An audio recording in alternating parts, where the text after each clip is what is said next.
Hello Angels! Welcome back sa ating channel. And for today's video, tayo ay magre-review ng isang product na talaga namang highly recommend. Ito ang aking holy grail na clay mask from Innisfree. Yes! Sa nakikita niyo sa title, yan na yun. So hindi na ako nagpatumpik-tumpik pa para mabilis lang itong ating review ng Innisfree Super Volcanic Pore Clay Mask 2 times. Kasi may isa nito, walang 2 times. So, dalawa lang. Yung isa light color, tapos ito dark. So, ang 2 times, syempre, mas okay ang effect niya. Pero okay din naman yung isa, kaya lang mas okay itong 2 times. Like yung nireview ko na Skin Food facial scrub, black sugar facial scrub. Yon 2 times din yun, mas okay yun, mas okay ang effect niya. Pricing nga lang yun kaysa dun sa original. Ito, same lang din itong Innisfree na to. Meron siyang isang light color na mas mura dito. Lalagay ko na lang dyan syempre kung magkano to at saka din yung isa. At meron tayong comparison kung ano itsura ng isa. At ito. Ito lang naman yata yung may 2 times lang naman ng pagkakaiba. Pero parehas lang sila ng packaging. So, pag-usapan natin yung packaging mismo ng Volcanic Clay Mask. So, dito may nakalagay na Innisfree Super Volcanic Pore Clay Mask _2 times. Made in Korea, of course. Volcanic Cluster Sphere. Tapos, dito sa likod, puro mga Korean na. In case naman, pwede natin ilagay sa description box below ang detalye niya. Okay? 100 ml siya. Tapos, yung taklob niya, yung cover niya ay Jeju Volcanic Pore Clay Mask ang nakalagay. So, pore clearing and care ang nakalagay dyan. So, buksan natin. Ano siya? Para siyang lata na ano. Tapos meron siyang plastic cover na ganyan. Spatula na nakalagay ay Innisfree dyan. Nakalagay dyan na Innisfree dito. Hindi nyo makikita. Naka-selfie cam kasi. So, ayan siya. Dali lang siyang ipahit. So, this one, wala naman siyang amoy. Makapaghilamos na ako ng face at saka, ayan, fresh na fresh. So, maglagay na tayo. Simulan na natin, okay? O kasi Angels, pagka meron akong, pag nag-clay mask ako, lagi akong may handang flat foundation brush. Ginagamit ko siya kasi mas okay siyang spread ang mga mask. At saka ito, gumagamit din ako niyan. Tapos sa peel off mask, ganun din, gumagamit din ako. Minsan lang ako gumamit ng kamay ko dun sa product na ano, kalimutan ko na, sa product na galing Taiwan. So, ang clay mask, once a week yan.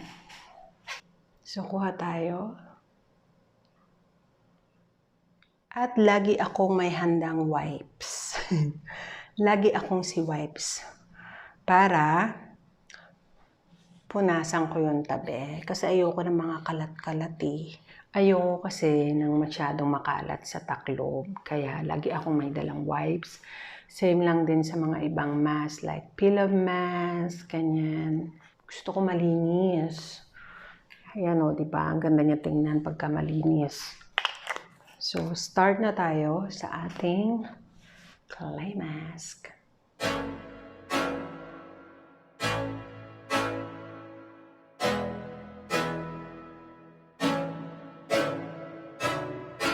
I can't think nothing better than spending my day with you. My life is sunny and better, girl, when I'm with you. She's luminous so bright like a star in the skylines. So, Angels, yan siya. Ang ganda niya pagka ginagamitan ng brush. Hindi siya messy sa kamay. Ito lang gamitin nyo, pak na. So, dinadamay ko yung kilay kasi oily yung kilay ko. So, kasi diba ang clay mask, nakaka-dry yan. Nakakaalis ng oily. So, kung kayo ay mag-makeup kinabukasan, mag-clay mask kayo sa gabi.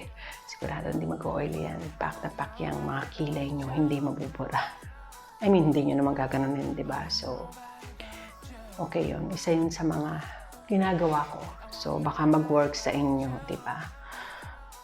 So, yan ang ginagawa ko sa kanya bago ko hugasan. Nililinis ko muna siya ng wipes. Then, hugasan ko sa lababo. So, let it sit for about 15 minutes. 15 minutes later. Hello, angels! I'm back. Hingal ako. Palit kasi ako ng ang tawag dito, ng pillowcase. Palit kami. So, after 15 minutes, tuyo na siya. Yan siya.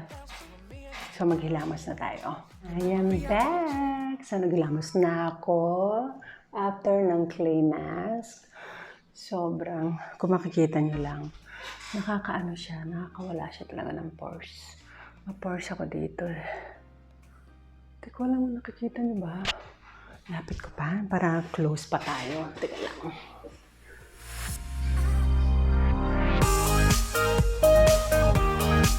Sobrang ganda talaga ng Innisfree na yan. Yung Innisfree na, eto. Sobrang ganda niya. Sobrang nami-minimize niya talaga yung pores ko dito. Grabe. O, diba? Yes, Innisfree. Highly recommend.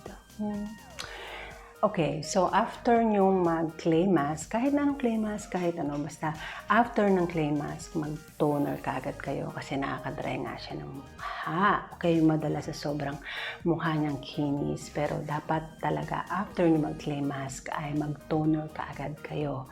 After mag-toner, maglalagay ako ng sheet mask, which is this one right here, nakahanda na siya.